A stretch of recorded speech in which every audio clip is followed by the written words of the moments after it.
Mireu, ja estem fent l'arròs a la gastroneta i m'he portat a Juan Valero perquè continuem parlant sobre l'arròs, la qualitat de l'arròs, les característiques de l'arròs, perquè m'he quedat a mitges ahir al camp i m'agradaria que m'acompanyares a fer aquest arròs que tenim solament 12 minuts. Juan, És un repte important. Sé que no anem a fer un arròs ortodox, un arròs tradicional, però anem a ficar una solució a un problema i al final els valencians sempre han sigut gent que tira cap endavant. Benvingut a la gastroneta. Vos vaig explicar quins són els ingredients principals. Estic fent un sofregit de pollastre, he ficat la sal pels voltants perquè no es creme la paella i aquí, mireu, així tinc bullit, batxoqueta, garrofó, tavella i carxofetes. I ja els tenim bullits, que teniu els ingredients per així. Ara m'agradaria que tu m'ajudares a fer un poc de tomaca ratllada. Tens així per a deixar-la després.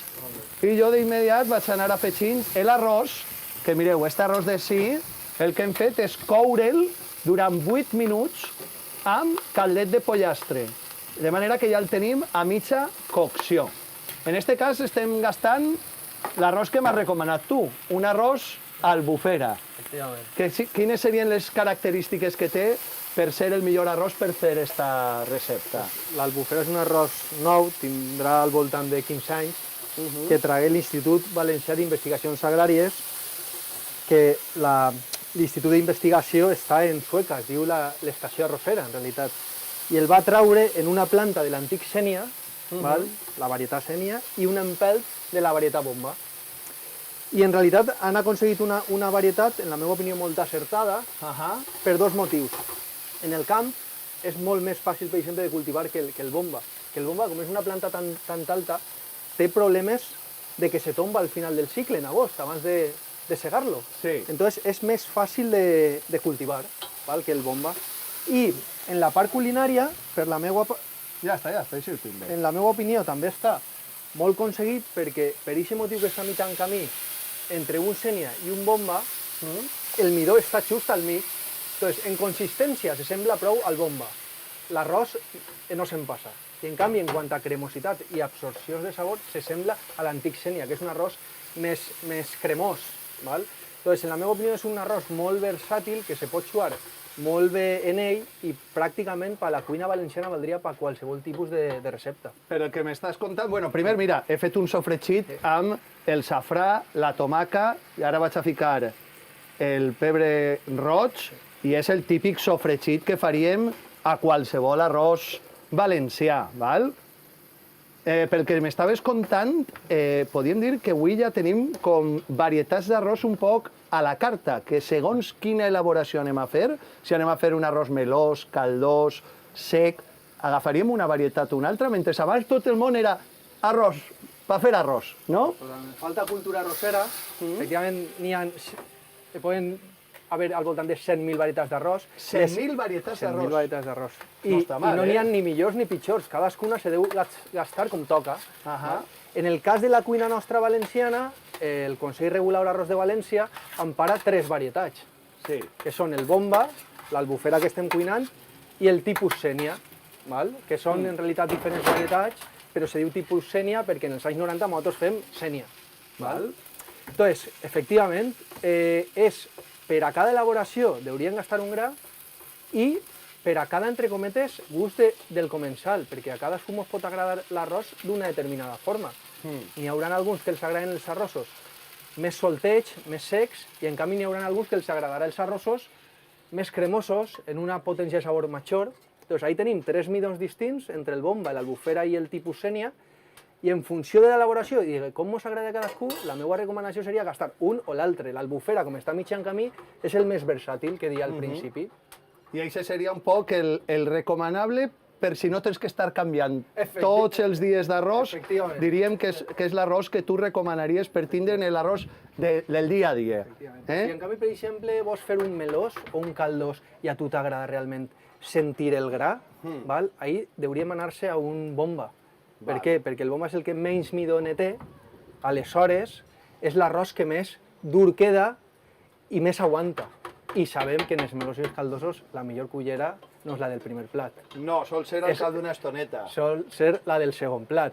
Això què significa? Que el bomba és una varietat que aquesta estona entre el primer plat i el segon te la va aguantar perfectament. Si tu, en canvi, gastares una albufera, hauries llevar-li cocció. Per què? Perquè se'n va abans. Se'n va abans el caldo i, a més, se passaria abans. Efectivament. I una pregunta, estaves parlant-me ara del bomba, perquè el bomba val 2-3 vegades més que puga valer un altre arròs quan es planta a la mateixa terra. El planteu la mateixa gent. Quin és el motiu? Té dues explicacions, a veure. Jo partís de la base que en general als valencians ens agraden els arrossos secs i consistents. Entonces, la millor varietat o la varietat que t'aporta més i aquesta textura final de gra és el bomba, per una banda. Per altra banda, és el gra la varietat més antiga de València que se coneix. Hi ha escrits del segle XVIII que ja parlen d'aquesta varietat, és a dir, el nom que té... I s'anomenava bomba ja en aquell moment? Sí, i tenia cocins. Ah, cocins? Ja tenia família. Sí, per exemple, estava el bombeta, estava el bombó. El bombó sí que l'havia escoltat jo, lo del bombó. Sí, ara han fet alguna prova, sí, que s'està tractant de recuperar, però de moment de manera comercial i generalitzada no se ven. I després, el tercer motiu, que el bomba és molt alt, com dia abans, costa molt de cultivar, se recolza molt al final del cicle. Si se recolza molt i tu saps que les pluges en setembre, si són les fortes i se queda baix l'aigua, se pot arribar a no arreplegar, el risc que té de que la segadora no l'agarre, i a més, és que és el que menys producció té per hectàrea, o per fanecar, que diguem així. Aleshores, aquests tres factors, i m'ha deixat uno, que en realitat ve relacionat amb el primer, que és la varietat més antiga, que nosaltres ens arriben directament propostes d'Austràlia i dels Estats Units, que són els mercats d'exportació més forts que tenim, demanant-nos directament la varietat bomba. És a dir, el nom que té aquesta varietat a nivell internacional no la té cap altra varietat valenciana autòctona per als arrossos nostres. Podríem dir que són factors per un costat naturals, vull dir, de com és la varietat, de la climatologia que pot afectar, la moda, també un poquet, i que sumant tots aquests factors fan que el producte tinga un valor més elevat. Jo afegiria que la moda se l'ha guanyat, vull dir, el nom se l'ha guanyat efectivament. I estàs parlant de que Austràlia demanden este arròs fins a quins països porteu arròs? A la Xina no crec perquè en tenen molt, però... Estem en ello. El problema de Xina és l'arancel perquè protegeixen el seu mercat, com en Japó ocorrís igual. A dia d'avui nosaltres exportem de memòria, te parlo, estem en directe, com aquell que diu, Andorra, Anglaterra, Alemanya, Austràlia, Estats Units, estem intentant en Mèxic. A poc anem fent mercat. I tot això, viatges tu per tal de vendre l'arròs? Jo vinc ara de Washington, que es va celebrar la semifinal del concurs internacional de paella valenciana que es celebra en Sueca tots els anys. Sí, que sé que hi ha una secció internacional. Tartan és patrocinador oficial i exclusiu de la competició així en Sueca, que és tots els anys, i de les semifinals que organitza pel món. Jo vinc, ja t'he dit, de Washington, on es va organitzar el dia de 9 de maig. Ja que has dit que has estat a Washington i jo he estat amb alguna gent que venia i participava, feren la final així a València, quan vingueren cap així alguns d'ells, i també em va sorprendre el que són capaços de ficar en una paella. No en l'oficial del concurs de Sueca, però vaig veure fotos amb flors, amb pinya. És veritat que la paella, diguem que és coneguda arreu de tot el món, però també està desvirtuada i flagel·lada a través de tot el món. No sé si la culpa és nostra, però saps que fa poc un gran cuiner, el cuiner més mediàtic del món, en feu una amb xorís, que el Jamie Oliver, i clar, aquí tots diguem, home, però com se li ocorreix, com tal, no sé què. De qui creus que és culpa? Que no estiga encara clar com es fa una autèntica paella valenciana? Jo abans de res volguera dir que al final un arròs, una paella valenciana no, que té la seva recepta autòctona, però un arròs se pot fer en qualsevol cosa. L'arròs és una esponja, absorbeix tots els sabors i els aromes dels ingredients, i si la fas a llenya, de l'aroma, en aquest cas en València, de la llenya de taronxer, de l'azahar, que deixa. Entonces, un arròs sempre sempre que tu has uns ingredients coherents i compensats, se pot fer en qualsevol cosa. El problema és com Jamie Oliver, que agarra-li i posa chorizo. Què ocorre? Que el chorizo se menja... El sabor de tota la resta de... Efectivament. Tota la resta de coses. Efectivament, però quantes barbaritats se fan també en la pizza?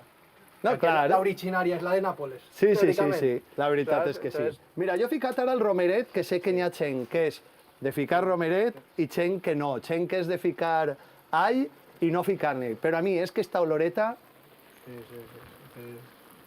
Jo crec que això, Juan, li queda poquet ja. És aquest moment en el que el caldo desapareix perquè l'oli baixa cap a baix i és quan se comença a sentir, en compte de xup-xup, cric-cric. I és quan comença a estar socarrat el fons de la paella. N'hi ha molta gent, i ja que parlàvem dels estrangers, que quan venen a València i veuen el socarrat te diuen «se ha quemado, se ha quemado». No s'ha cremat, el socarrat forma part de la paella, forma part dels arrossos secs, d'estos que parlaves tu, que són un poc els preferits dels valencians. I jo no t'he preguntat una cosa molt important. Apaga ja el foc i que se quede reposant una miqueta. Cultives arròs, eres arquitecte, cuines bé? M'agrada la cuina. T'agrada la cuina? Tu eres molt bon partit, Juan. El dissabte tinc la responsabilitat en un aniversari d'un amic en Ibiza de fer una paella per a 35. Ja veurem.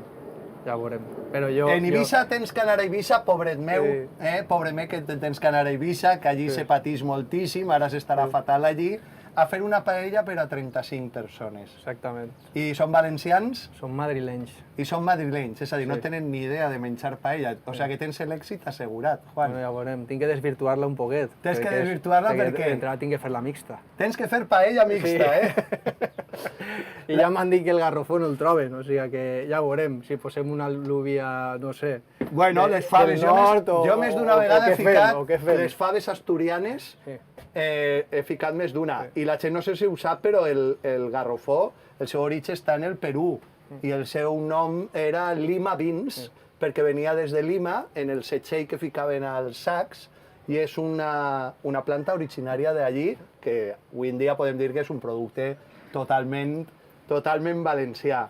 Ha sigut un plaer aprendre tantes coses sobre l'arròs.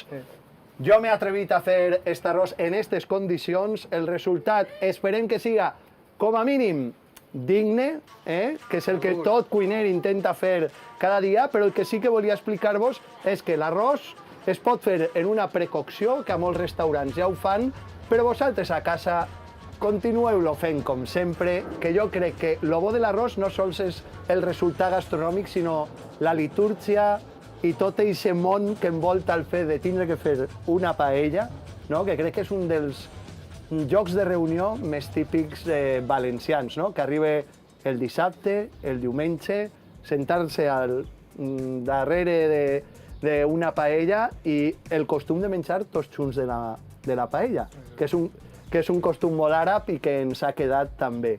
Gràcies, i ara anem a veure si passem la prova del tast amb Juan, que no sé jo com quedarà la cosa. Gràcies i fins la pròxima.